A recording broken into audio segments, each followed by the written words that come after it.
Subscribe now and press the bell icon. Never miss an update. नमस्कार साथियों, स्वागत करता हूं सबका इस YouTube चैनल पर जिसका नाम है स्टडी विद पीएन लोधा। मित्रों, संस्कृत शिक्षण का मॉडल पेपर 1 आज आपके लिए लेकर आया हूं। देखिए, रीट भर्ती को देखते हुए मैं सभी सब्जेक्टों के 30 प्रश्नों का पेपर लेकर आ रहा हूं रोजाना। तो आज आपके संस्कृत के भी 30 प्रश्न हैं, मॉडल पेपर फर्स्ट ये है, और आपके साइकोलॉजी के भी 30 प्रश्न मॉडल पेपर फर्स्ट साइकोलॉजी का इसके जस्ट बाद ही मैं अपलोड कर दूंगा साथियों। तो इन दोनों टेस्टों को जरूर देखें, क्योंकि देखिए साइकोलॉजी का तो सभी को देखना अनिवार्य है। उसमें तो बहुत ही सेलेक्टेड क्वेश्चन, जैसे जो बीएड बीएसटीसी में जो बुक्स चलती है वहाँ से मैंने बहुत ही इंपॉर्टेंट क्वेश्चन उठाए हैं। तो साइकोलॉजी का आज का टेस्ट जरूर देखें साथियों। इस टेस्ट के जस्ट बाद मैं वो अपलोड कर रहा हूँ, और जिसके लैंग्वेज फर्स्ट या लैंग्वेज सेकंड संस्कृत है वो इस वीडियो को जरूर देखिएगा, चाहे आप लेवल 1 से हो या लेवल 2 से हो। शानदार 30 प्रश्न देखने को मिलेंगे संपूर्ण सिलेबस से, जिसमें संस्कृत व्याकरण और शिक्षण विधियाँ दोनों सम्मिलित रहेंगी साथियों। तो बिल्कुल, अगर आपको इन 31,000 में सेलेक्ट होना है तो आपको रेगुलर तैयारी करनी पड़ेगी, और मैं आपकी पूरी तैयारी करने में पूरा सहयोग दूंगा। तो शुरू करते हैं मित्रों, बिना किसी समय गवाए। आपका प्रथम प्रश्न है, सवर्णस्य उच्चारणम स्थानम वर्तते। देखिए, सवर्ण का उच्चारण स्थान आपको बताना है। ओष्ठ है, कंठ है, तालु है, दंता है। तो मित्रों, इसका राइट आंसर है लिरी तुलसा नाम दंता है। चौथा विकल्प आपका सही रहेगा प्रश्न नंबर 1 में। सवर्ण का उच्चारण स्थान क्या है? दांत से होता है साथियों। चौथा विकल्प सही है। नेक्स्ट प्रश्न नंबर 2 देखेंगे। शचुत्व संदेह उदाहरणम अस्ति। शचुत्व संधि का उदाहरण है येष्टा, सच्चित है, जगदीश है, मनोहर है।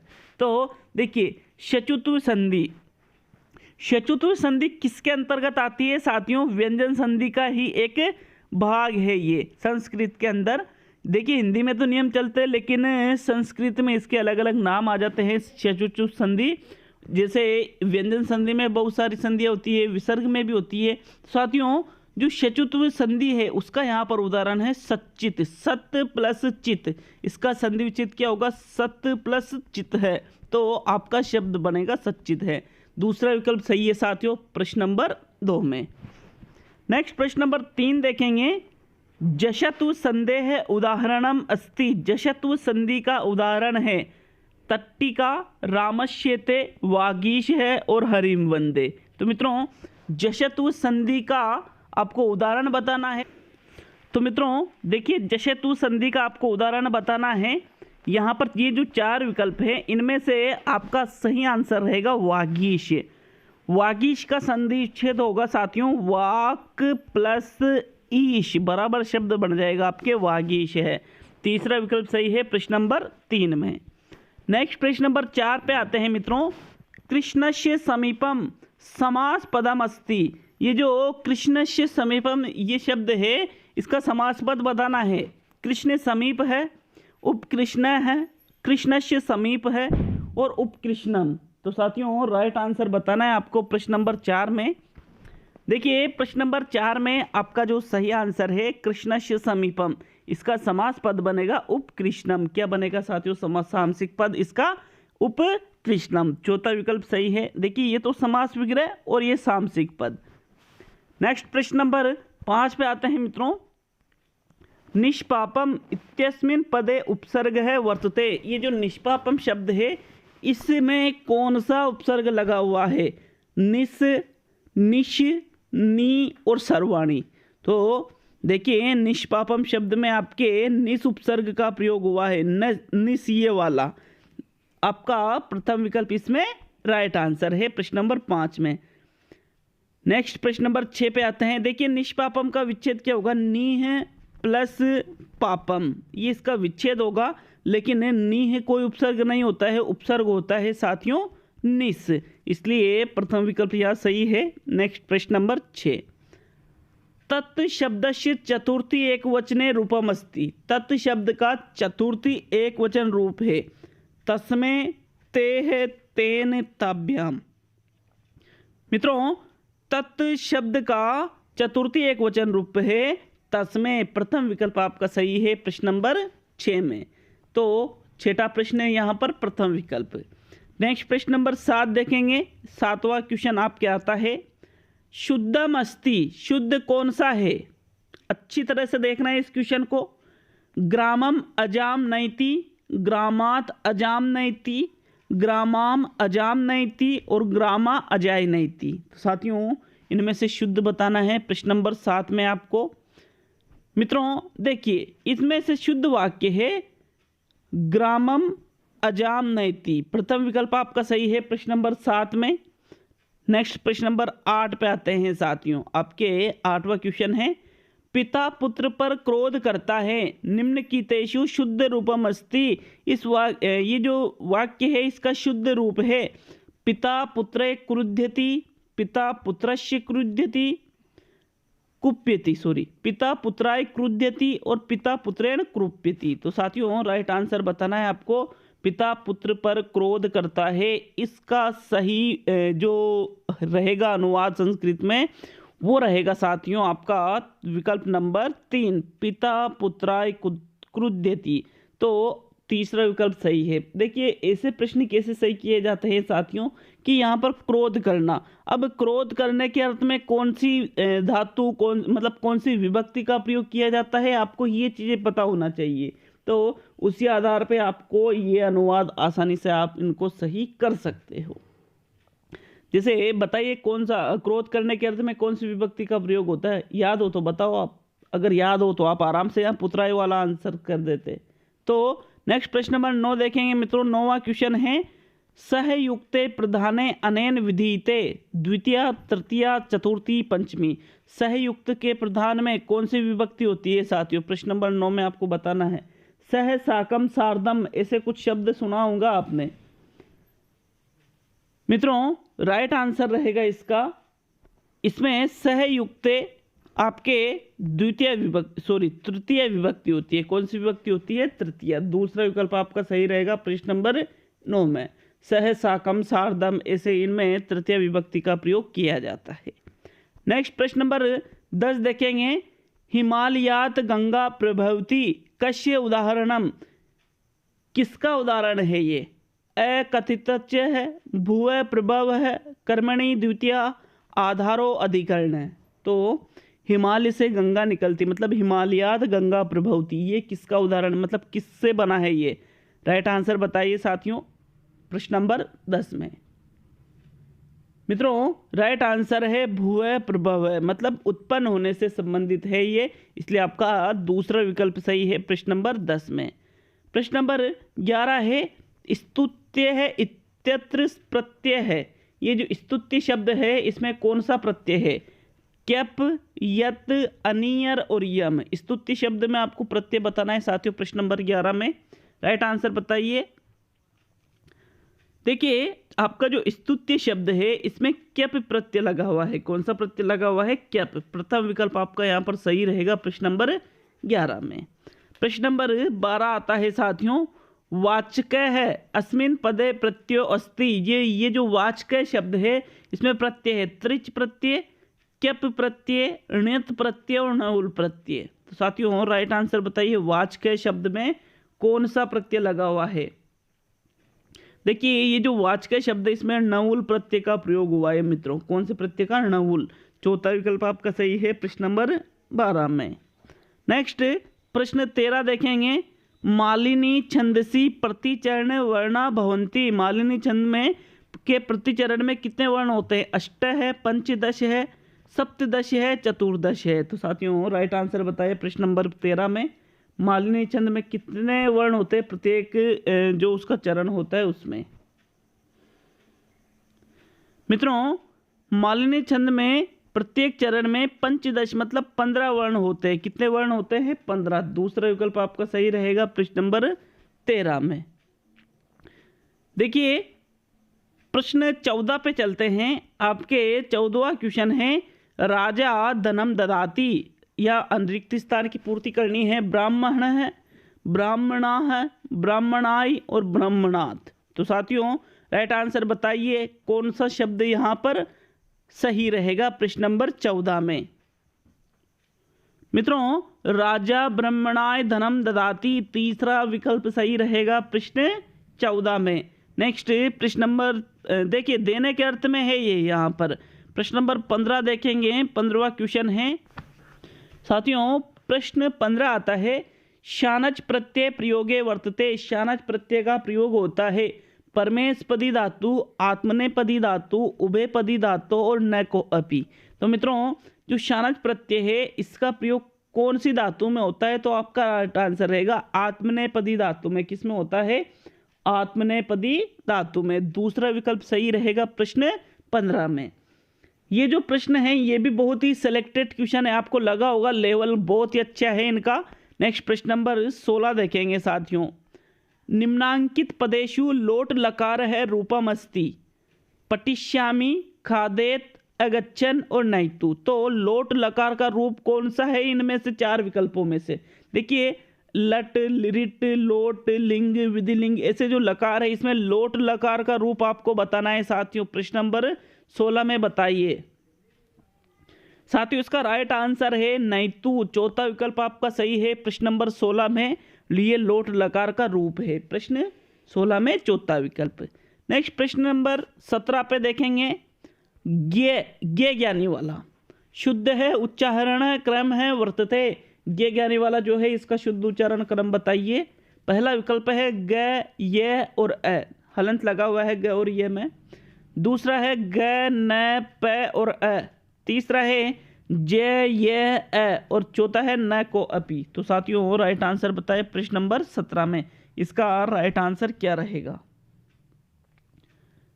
मित्रों, इसका राइट आंसर रहेगा न को अपि। चौथा विकल्प सही है प्रश्न नंबर 17 में, क्योंकि जो ये ज्ञानी वाला है इसका उच्चारण क्रम होता है ज प्लस ये प्लस ए बराबर आपके शब्द बनता है गे। इसलिए चौथा विकल्प सही है, इनमें से कोई नहीं।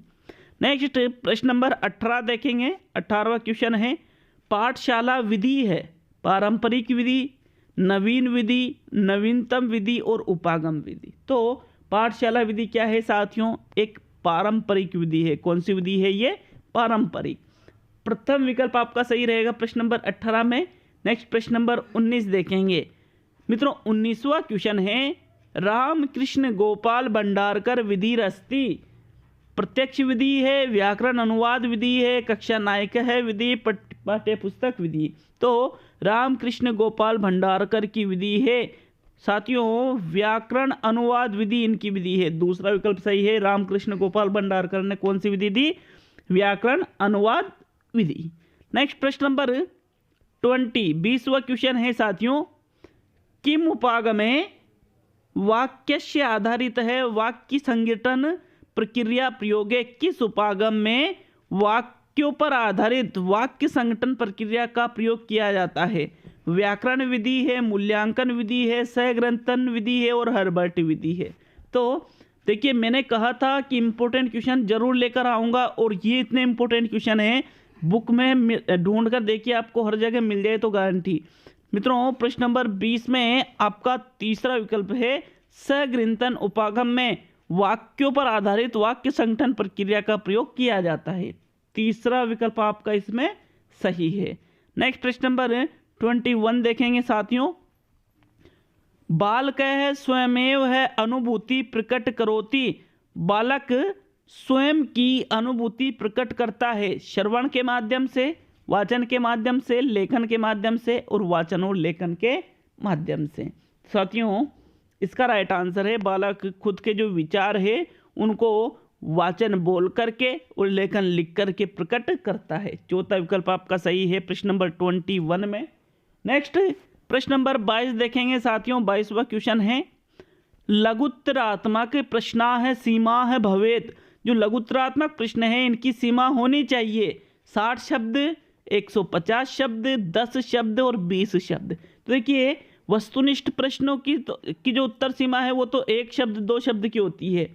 जो अति लघुत्तरात्मक प्रश्न होते हैं उनकी 10 शब्द से लेकर 20 शब्द होती है, और जो लघुत्तरात्मक प्रश्न होते हैं साथियों इनकी उत्तर सीमा 60 शब्द के आसपास हो जाती है। तो प्रथम विकल्प आपका सही है प्रश्न नंबर 22 में। प्रश्न नंबर 23 देखेंगे मित्रों, ब्लूम महोदया अनुसारेण शिक्षाया कति उद्देश्य भवन्ति।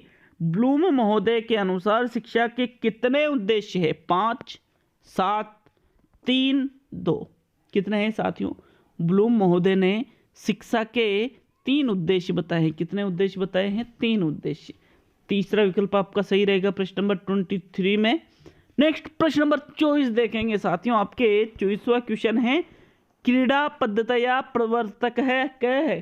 क्रीड़ा मतलब क्रीड़ा पद्धति के प्रवर्तक है कुक महोदय, फ्रोबेल महोदय, बुश महोदय और भंडारकर महोदय। तो साथियों इसका जो राइट आंसर है वो रहेगा कुक महोदय। देखिए क्रीड़ा मतलब क्रीड़ा की बात नहीं की जा रही है यहाँ पर, खेल, तो खेल पद्धति की बात की जा रही है। क्रीड़ा मतलब खेल, तो कुक महोदय मतलब हेनरी कोल्डवेल कुक ने इस विधि को दिया था साथियों। प्रथम विकल्प आपका सही रहेगा प्रश्न नंबर 24 में। नेक्स्ट प्रश्न नंबर 25, सत्यम शिवम सुंदरम कस्य वाक्यम वर्तते? ऋग्वेदस्य, सामवेदस्य, यजुर्वेदस्य, अथर्ववेदस्य। सत्यम शिवम सुंदरम ये जो वाक्य है ये किस वेद से है? तो ऋग्वेद, सामवेद, यजुर्वेद, अथर्ववेद। तो साथियों प्रश्न नंबर 25 में राइट आंसर है आपका उपरोक्त वाक्य यजुर्वेद का है साथियों। किसका है? यजुर्वेद का। तीसरा विकल्प आपका सही रहेगा प्रश्न नंबर 25 में। कमेंट करके जाए कि कैसा लगा आपको टेस्ट पेपर साथियों, क्योंकि मेहनत करता हूं आप लोगों के लिए, तो आपसे पूछूंगा अब, ये हक है मेरा, तो जरूर कमेंट करें। नेक्स्ट प्रश्न नंबर 26 आता है साथियों, उत्तम शिक्षक है, उत्तम शिक्षक है, संभाषणम चतुर, संभाषण में चतुर, छात्रान अध्येतु प्रेरती, जो छात्रों को अध्ययन के लिए प्रेरित करता है, सम्यक पाठयति और विशेष है भवेत। तो साथियों देखिए उत्तम शिक्षक होता है जो छात्रों को अध्ययन हेतु प्रेरित करता है। छात्रान अध्ययन हेतु प्रेरयति, दूसरा विकल्प आपका सही है प्रश्न नंबर 26 में। नेक्स्ट प्रश्न नंबर 27 आता है साथियों, 27वां क्वेश्चन है आपका, परीक्षा है मुख्य लक्ष्य अस्ति। परीक्षा का मुख्य लक्ष्य क्या है? क्यों ली जाती है परीक्षा? छात्राणां ज्ञानस्य मूल्यांकनम, छात्रों के ज्ञान का मूल्यांकन करने के लिए, शिक्षकम कार्याणि परीक्षणम, शिक्षकों के कार्यों का परीक्षण करने के लिए, प्रगति पत्रम प्रेक्षणेन, प्रगति पत्र को देने के लिए, विद्यालय से उद्देश्य नाम प्राप्ति, विद्यालय के उद्देश्यों की प्राप्ति के लिए। तो साथियों परीक्षा क्यों ली जाती है? राइट आंसर बताना है प्रश्न नंबर 27 में। मित्रों परीक्षा इसलिए ली जाती है ताकि छात्रों का ज्ञान का मूल्यांकन हो सके। प्रथम विकल्प आपका सही रहेगा प्रश्न नंबर 27 में। नेक्स्ट प्रश्न नंबर 28 देखेंगे साथियों, 28वां क्वेश्चन है आपके। देखिए व्याकरण है, व्याकरण शिक्षणस्य सूत्र विधेर परम नाम अस्ति। पारायण विधि है, व्याख्या विधि है, कंठस्थीकरण विधि है, निगमन विधि। साथियों राइट आंसर बताइए प्रश्न नंबर 28 में। प्रश्न क्या पूछ रहे हैं कि व्याकरण शिक्षण की वो कौन सी विधि है जिसमें सूत्र विधेर परम नाम अस्ति, जिसको सूत्र विधि के नाम से भी जाना जाता है। तो देखिए साथियों यहाँ पर जो निगमन विधि है इसको सूत्र विधि के नाम से जाना जाता है। क्यों? क्योंकि सूत्र विधि में क्या, निगमन विधि में क्या किया जाता है, सबसे पहले सूत्र बता दिया जाता है, फिर उदाहरण दिए जाते हैं बाद में। तो इसलिए आपका चौथा विकल्प आपका सही है प्रश्न नंबर 28 में। नेक्स्ट प्रश्न नंबर 29 देखेंगे साथियों, आपके 29वां क्वेश्चन आता है, गद्य शिक्षण से विधि नास्ति। गद्य शिक्षण की विधि नहीं है, व्याख्या विधि है, उद्बोधन विधि है, अनुवाद विधि है, दंडान्वय विधि। तो साथियों 29 में राइट आंसर बताइए, गद्य शिक्षण की कौन सी विधि नहीं है? देखिए गद्य शिक्षण में व्याख्या विधि का प्रयोग करते हैं, उद्बोधन विधि का प्रयोग करते हैं, अनुवाद विधि का प्रयोग कर सकते हैं, लेकिन दंडान्वय विधि का प्रयोग गद्य में नहीं होता है। किस में होता है? पद्य में होता है। इसलिए आपका चौथा विकल्प सही रहेगा प्रश्न नंबर 29 में। मित्रों आज का अंतिम क्वेश्चन देखेंगे प्रश्न नंबर 30। लाइक शेयर करना नहीं भूले, आपका लाइक शेयर हमें मोटिवेट करता है साथियों। प्रश्न नंबर 30 और अंतिम क्वेश्चन देखेंगे साथियों, पूर्णात अंशे प्रति इति शिक्षण से सूत्रम अस्मिन विदो आयति। पूर्ण से अंश की ओर शिक्षण सूत्र का प्रयोग होता है विश्लेषण विधि में, मूल्यांकन विधि में, प्रश्नोत्तर विधि में, निगमन विधि में। साथियों राइट आंसर बताना है प्रश्न नंबर 30 में। देखिए पूर्ण सेंस की और क्षण सूत्र का प्रयोग आपके विश्लेषण विधि में होता है, प्रथम विकल्प सही है। तो ये आज के 30 क्वेश्चन थे, कमेंट करके जरूर जाए साथियों। कुछ समय बाद साइकोलॉजी के 30 क्वेश्चन बिल्कुल बीएड और बीएसटी की बुक्स से लिए हैं, जरूर अटेंड करो उस टेस्ट को। मिलते हैं अगले वीडियो में, बहुत बहुत धन्यवाद साथियों।